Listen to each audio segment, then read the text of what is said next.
जगदीश हरे। स्वामी जय दीनानाथ हरे। भक्त जनों के संकट दास जनों के आवे गुण बंसी वाला दूर करे। हरिओम जय जगदीश हरे। जो जावे फल पावे दुख बिन से मन का। स्वामी दुख बिन से का सुख संपत्ति घर आवे। सुख आनंद घर आवे। कष्ट मिटे तन का। हरिओम जय जगदीश हरे। माँ सबसे पहले तो मैं शीर्ष नेताओं का बहुत बहुत धन्यवाद करती हूँ। मेरे बुआणी खेड़ा वासियों का बहुत बहुत धन्यवाद करती हूँ कि उन्होंने मुझे इतनी बड़ी जिम्मेवारी सौंपी है। मैं उनको विश्वास दिलाती हूँ कि जो उन्होंने मुझे जिम्मेवारी सौंपी है उसको मैं पूरी ईमानदारी और निष्ठावान से निभाने का काम करूँगी। जैसा कि आप सभी लोग जानते हैं कि 5 अक्टूबर को विधानसभा के चुनाव हो रहे हैं और मैं जेजेपी और एसपी की संयुक्त साझी उम्मीदवार हूं। तो मैं आप सभी से प्रार्थना करती हूं कि एक एक वोट चाबी के निशान पर डालकर मुझे विजयी बनाने का काम करें। मैं आपको बता देती हूं कि रेगुलर मुझे 20 साल से हल्के में काम करते हो गए। मैंने हल्के में छोटे से मैसेज में कहीं पे भी पहुंचने का काम किया है। मैं अकेली होते हुए भी 6 साल मेरे हस्बैंड को एक्सपायर हो गए हैं, तब भी मैंने कभी हिम्मत नहीं हारी। मैं कई बार ये सोचती थी कि मैं ये लड़ाई कैसे लड़ूंगी, फिर भी मैंने हिम्मत की और उसके सपने को मैंने साकार करने के लिए हिम्मत नहीं हारी और आज मैं इस जगह पर पहुंची हूं। तो सभी हल्के के वासियों का आशीर्वाद है, मेरे नेताओं का आशीर्वाद है। तो मैं चाहती हूं कि आप सभी मुझे एक एक वोट देकर विजयी बनाएं ताकि मैं विधानसभा में पहुंचकर आपकी आवाज बनने का काम करूं। और अगर मैं मातृशक्ति की बात करूं तो मातृशक्ति में इतनी ताकत है कि अगर वह जलते हुए अंगारे पर भी चले तो वह कभी भी हार नहीं मानती। तो मैं मातृशक्ति से भी ये कहना चाहती हूँ, बुआणी खेड़ा शहर में जहाँ जहाँ मेरी आवाज जा रही है उनसे भी मैं कहना चाहती हूँ कि आप एक बार मुझे मौका देकर देखिए, तभी आपको पता चलेगा। मैं बड़ी बात तो नहीं कह सकती, कहते हैं कि आदमी को बरतने के बाद पता चलता है। तो सिर्फ एक बार आप मुझे मौका देने का काम करिए। मैं आपकी आवाज और आपकी जो भी समस्याएं हैं विधानसभा में उठाऊंगी और आपके सभी कार्य करने का काम करूंगी। जय हिंद, जय भारत। बुआणी खेड़ा विधानसभा क्षेत्र के गांव-गांव और कस्बा बुआणी खेड़ा से आए मेरे सम्मानित पिता तुल्य बुजुर्गों, हम उम्र नौजवान दोस्तों, माताओं, बहनों व कृषि प्रधान भारतवर्ष के उज्जवल भविष्य अजीज बच्चों, साथ आए जननायक जनता पार्टी जिला भिवानी इकाई के हमारे अध्यक्ष भाई जितेंद्र शर्मा जी, जिला के हमारे प्रभारी माननीय कृष्ण बजीना जी, जननायक जनता पार्टी और एएसपी की साझी प्रत्याशी पार्टी के निष्ठावान कार्यकर्ता गुड्डी लांगयान जी, पार्टी के हल्का इकाई के अध्यक्ष भाई राजवीर जी तालू, बुआणी खेड़ा शहरी के अध्यक्ष पंकज मेहता जी, बलराज चौहान जी, भाई प्रेम दलाना जी, पारस जी, और जी,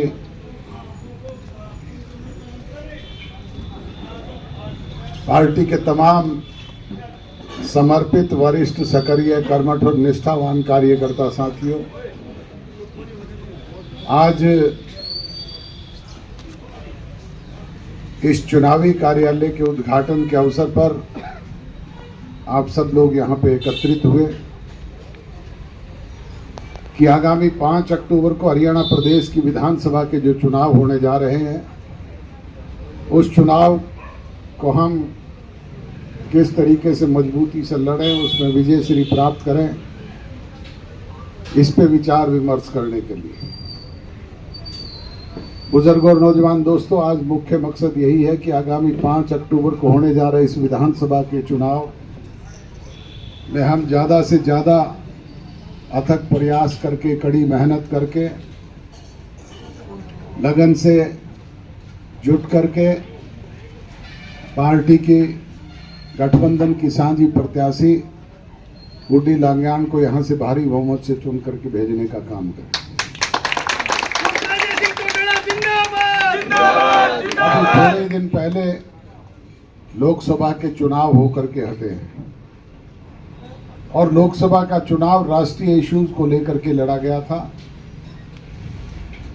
उसमें लोगों ने दो ही जगह मतदान किया, मोदी के खिलाफ और मोदी के पक्ष में। और भारतीय जनता पार्टी की किसान विरोधी नीतियों की वजह से कमेरे वर्ग के लोग, खासतौर पर किसान कम्युनिटी के लोग,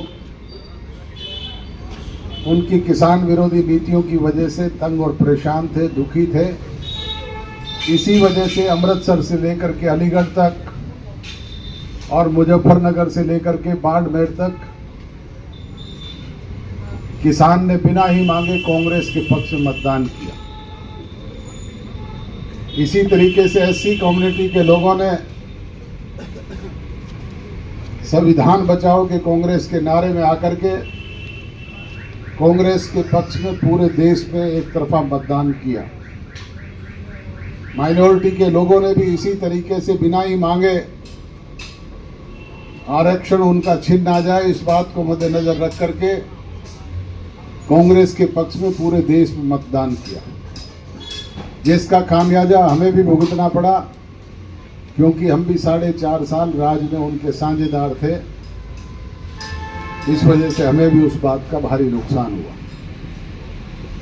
परंतु अब विधानसभा के चुनाव स्थानीय मुद्दों को लेकर के लड़ा जा रहा है। प्रादेशिक इश्यूज इस चुनाव में है कि हरियाणा प्रदेश को विकास की दृष्टि से कौन आगे बढ़ाने का काम कर सकता है, कौन हरियाणा प्रदेश के नौजवान को रोजगार से जोड़ने का काम कर सकता है, कौन महिलाओं के मान सम्मान को बढ़ाने का काम कर सकता है, कौन किसान का, मजदूर का, कमेरे का, गरीब का हिमायती है। इन सारे स्थानीय इश्यूज को लेकर के ये चुनाव लड़ा जा रहा है। जननायक जनता पार्टी माननीय चौधरी देवीलाल जी के नक्शे कदम पर चलने वाला राजनीतिक दल है और जननायक चौधरी देवीलाल जी ने जब कभी भी जो कोई बात जनता जनार्दन के बीच में खड़े होकर के वायदे के तौर पे कही, आपकी दी हुई ताकत जब भी उनके हाथ में आई, उन्होंने सदैव उसे कानून बना करके आपके बीच में लागू किया। चाहे वो काम के बदले अनाज की योजना थी, चाहे मैचिंग ग्रांट शुरू करने की बात थी, चाहे गांव-गांव में एससी और बीसी की चौपाल बनाने की योजना थी, चाहे किसान के ट्रैक्टर को गड्ढा डिक्लेयर करने की बात थी, चाहे वो साइकिल और रेडियो जैसी चीजों के टोकन टैक्स खत्म करने की बात थी, चाहे वो पंच परमेश्वर के प्याले हुक्के में जलने वाले तंबाकू पे लगे टैक्स को हटाने की बात थी, चाहे वो किसान की फसल किसी प्राकृतिक प्रकोप से, आगजनी से, ओलावृष्टि से, बाढ़ से तबाह और बर्बाद हो गई तो उसका उचित मुआवजा देने की बात थी, चाहे सड़क और नहर के किनारे लगे दरख्तों का आधा हिस्सा किसान को देकर के उसकी फसल का मुआवजा देने की बात थी, चाहे गरीब कन्या की शादी पर कन्यादान देकर के उसके हाथ पीले करने का मामला था, चाहे वो हमारे बुजुर्गों को 100 रुपये मासिक पेंशन देकर के उनका मान सम्मान बढ़ाने की बात थी, चाहे 10,000 तक के सहकारी बैंकों के कर्जे माफ करने का।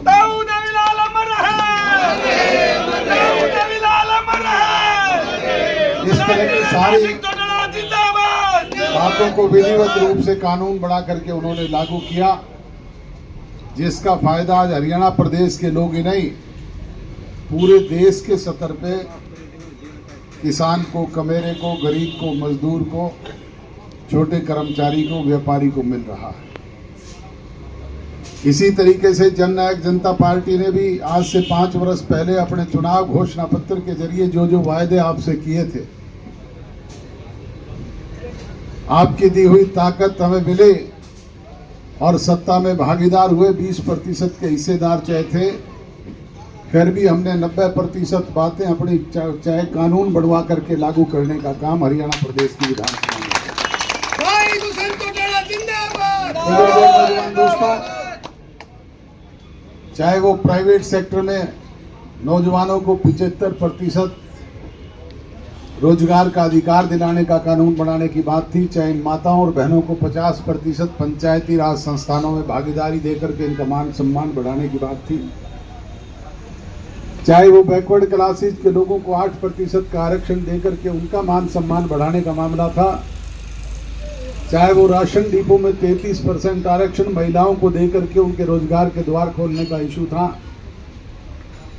चाहे वो हमारी बच्चियों को स्कूल और कॉलेज जाने पर फ्री बस पास जैसी सुविधाएं उपलब्ध करवाने की बात थी, और चाहे वो किसान को आर्थिक आज़ादी दिलाने के लिए गांव-गांव में मंडी परचेज सेंटर बना करके 14 फसलें एमएसपी प्राइस पर उसका दाना दाना खरीद करने का काम ही नहीं किया, बल्कि 72 घंटे के अंदर उसके खाते में सीधे तौर पर भुगतान करवाने का काम भी किया। इस तरह की अनेक योजनाएं आपके बीच में कानून बना करके लागू की, जिसका सीधे तौर पे आम आदमी को लाभ मिला। हाँ, एक बात का मलाल हमें भी रह गया कि हम बुजुर्गों को 5100 रुपये पेंशन नहीं दे पाए, परंतु मुझे कहते हुए गर्व और फख्र होता है कि हरियाणा एकमात्र ऐसा राज्य है जहां आज बुजुर्गों को 3000 रुपये मासिक पेंशन मिलती है।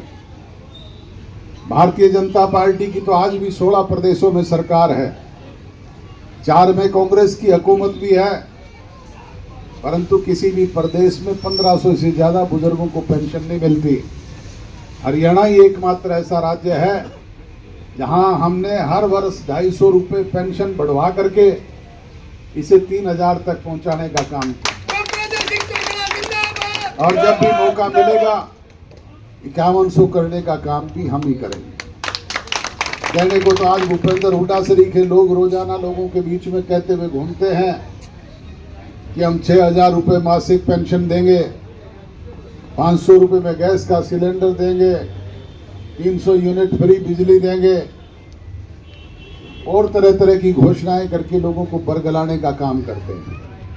कुछ राजनीतिक दल इसे 7500 तक की बात देने की करते हैं, परंतु ना नौ मन तेल हो ना राधा नाचे, करते वही हैं जिन्हें करने की आदत होती है। कहते ना नरवरगढ़ तो वही जाएगा जिसे नरवरगढ़ जाने की बाण है। बुजुर्गों और नौजवान दोस्तों, जब 10 साल सत्ता में भूपेंद्र हुड्डा थे तब तो मात्र 250 रुपये बढ़ाने का काम किया था, आज वो उसे 6000 करने की बात करते हैं। तो ऐसे लोगों से सचेत सजग और सावधान होकर के अपने हिमायती को पहचानने की जरूरत है। ऐसे लोगों से सजग और सावधान रहने की जो आपके बीच में इस चुनाव के दौरान तरह तरह के प्रलोभन दे करके, झूठे वायदे करके आपके वोट ठगना चाहते हैं। आज 2 राजनीतिक दलों के प्रत्याशी यहाँ चुनाव मैदान में है, कांग्रेस पार्टी और भारतीय जनता पार्टी। भारतीय जनता पार्टी के पास तो उम्मीदवार ही नहीं थे, वो तो हमारे उधारे मांग करके लेके गए हुए हैं। ये आपके यहाँ वाला नहीं, 18 उम्मीदवार ऐसे हैं जो हमारे यहाँ से लेके गए हैं, और यही स्थिति कांग्रेस की है। वो मेरे ख्याल यूपी से लेकर के आए हैं, वो हरियाणा का ही रहने वाला नहीं है। और बात करते हैं आप लोगों के हिमायती बनने का, आपके वोट के हकदार बनने का। ऐसे लोगों से सजग और सावधान रहने की आवश्यकता है। मैं तो आपसे यही गुजारिश और विनती करने के लिए हाजिर हुआ हूँ कि आपसी छोटे मोटे मन मुटाव, गिले शिकवे, शिकायतों को दूर करके जाति पाति धर्म और मजहब के बखेड़े से ऊपर उठ करके 36 बिरादरी के भाई एक झंडे के नीचे संगठित होकर के आने वाली 5 तारीख को जेजेपी और एएसपी की सांझी उम्मीदवार के चुनाव निशान चाबी का बटन दबा करके गुड्डी लांगयान को यहाँ से चुन करके हरियाणा प्रदेश की असेंबली में भेजने का, ताकि ये मेहनती आपकी बीच की कार्यकर्ता हरियाणा प्रदेश की विधानसभा में पहुंच करके आपके विकास के कामों को और आगे बढ़वाने का काम कर सके, हरियाणा प्रदेश को चहुमुखी विकास की दृष्टि से आगे बढ़ाने में सहयोगी बन सके, यही निवेदन करने के लिए आपके बीच में हाजिर हुआ था। आप अपने जरूरी काम में से समय निकाल करके आए। मैं एक बार सारे कार्यकर्ता साथियों से गुजारिश और विनती करूंगा कि शेष बचे हुए 16-17 दिन का समय आपके पास है, इसमें घर घर जाएं, अलग जगाएं, रूठों को मनाएं, अपने साथ जोड़ने का काम करें और ज़्यादा से ज़्यादा अपने गठजोड़ के प्रत्याशी के पक्ष में मतदान करवा करके इस चाबी का बटन दबाने का काम करें। यही कहते हुए पुनः आपका आभार व्यक्त कर